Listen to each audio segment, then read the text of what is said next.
recognition. Mr. Chairman, I have an amendment at the desk. The clerk will designate the amendment. Amendment number 9, printed in House Report number 112-680, offered by Mr. McKinley of West Virginia.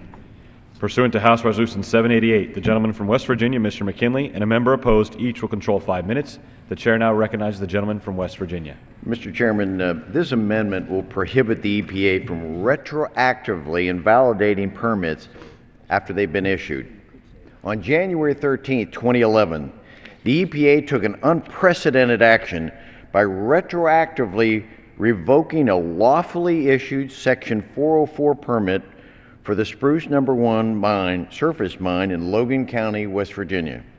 This permit had been issued 4 years earlier after an extensive 10-year environmental review, including 1,600-page environmental impact statement in which the EPA fully participated and agreed to all the terms and conditions included in the authorized permit.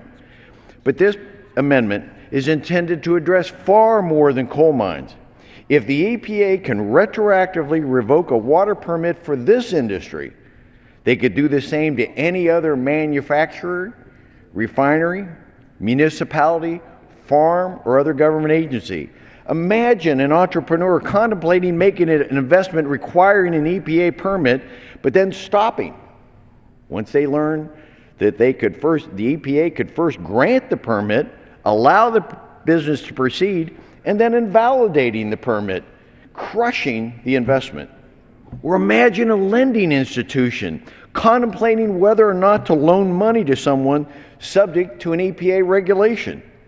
Should any of us be critical of them for being reluctant once they too become aware that their loan could go into default once the EPA retroactively revokes the permit on which the loan was granted?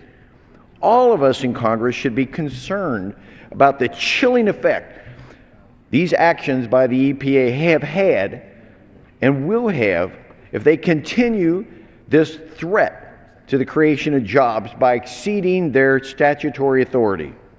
At a time when our country is facing economic uncertainty and our families are struggling to make ends meet, I'm appalled by this continued assault on American businesses and families that the EPA has taken.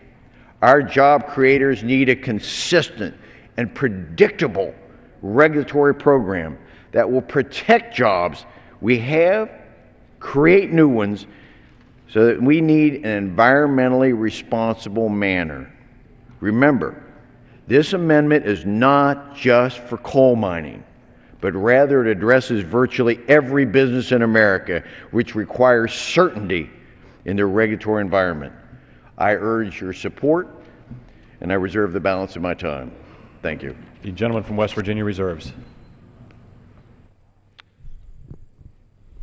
For what purpose, gentleman from New Jersey, seek recognition? Mr. Speaker, I would ask the time in opposition to Mr. McKinley's amendment. Gentleman's recognized for 5 minutes. I yield myself such time. Gentleman's recognized. Mr. Speaker, this amendment would take away the EPA's authority under the Clean Water Act to retroactively deny permits to fill streams and wetlands in order to protect drinking water supplies, recreational waters, and fish and wildlife habitat. Now, EPA has used this authority to veto permits after they were issued responsibly only 3 times in 10 years. I should say 3 times in 40 years. All of these were extremely rare cases, and these vetoes were necessary to protect critical water resources. In 1981, EPA revoked a permit for a solid waste landfill because it was leaking toxics into Biscayne Bay.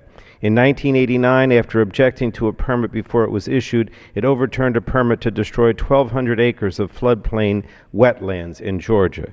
And in 2010, which Mr. McKinley mentions, EPA denied a permit for one of the largest mountaintop removal mines in Appalachia that would have buried more than 6 miles of West Virginia streams and polluted downstream waters with mining waste, causing permanent damage to ecosystems and streams. The veto was not a surprise, and I stress that.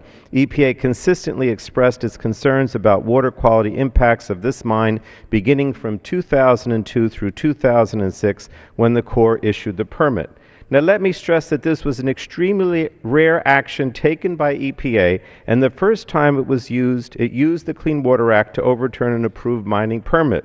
But surface mining in the steep slopes of Appalachia has disrupted the biological integrity of an area about the size of Delaware, buried approximately 2,000 miles of streams